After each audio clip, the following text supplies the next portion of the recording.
All right. All-Star just stepped in, and as you can see here, I got the Beast Giant. He's ready to Evo. Not gonna spoil my time. I'll show you guys how I got the materials, because pretty self-explanatory. But we got Fues.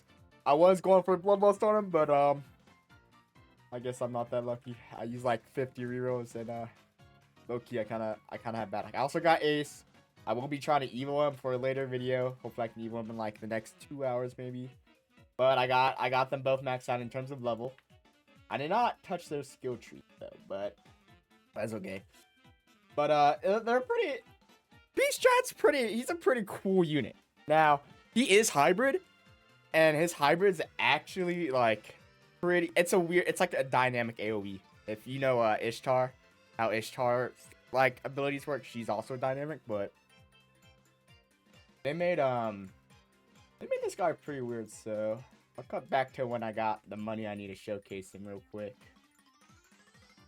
Alright, just finished farming, you know it is.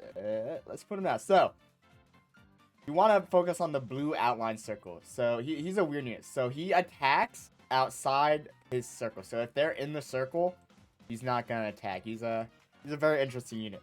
But, he is hybrid on placement, which is pretty cool. He's like the only hybrid I think right now. I haven't tested out. The other units might be hybrid, who knows. But for now, this is the only unit that I know that is hybrid. Overall, his SPA and damage are not bad compared to like Mihawk. It's 2.5k every 6 seconds. And he's starting out with pretty decent damage. And it's a very weird circle, but in the next few upgrades, he just gets more damage. He's a little, I don't know. I don't think he's that expensive, but on his Ascension, he does Stealth Rock, which turns into Cone, which might make his thingamabob, like, do something else. But it is a really long SPA. 10 seconds is kind of pushing it, but he's doing 24k at, like, the last third one. So, it turns into a Cone, and it's still a blue. So, it's better to put this character in the back than anything. But 10 seconds is really long. But it is a pretty good move for wiping out like a pretty big section of the enemies. Now we upgrade again, and that's basically the unit. He just gets more damage. He's doing 41k, 42k basically if we round it every 10 seconds, which is honestly it's pretty high. And so yeah, he's kind of just one shot. He's probably the highest damage unit, like in terms of not DPS, but in terms of like.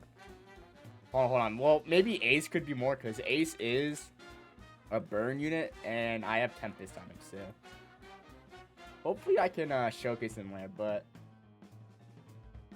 it's pretty cool Cone. But let's see how expensive he is. So I think the ideal placement would be like. Probably like right here where he can get the whole map. So it's 1k. It's like 3k, 6k, 12k, 22, 37, like 55k around there. I'm too lazy to do the math, I'm not gonna lie to you. But yeah, overall he's a pretty decent unit for blue. He's probably really good for the raid, the trial 2 raid. So I'd definitely pick him up just for trial 2 if you want to get forgot his name. It's the Admiral with the he put a hole through Ace. You know how it is. But hopefully I can get a Ace showcase in a bit. See you guys in the next video. See ya.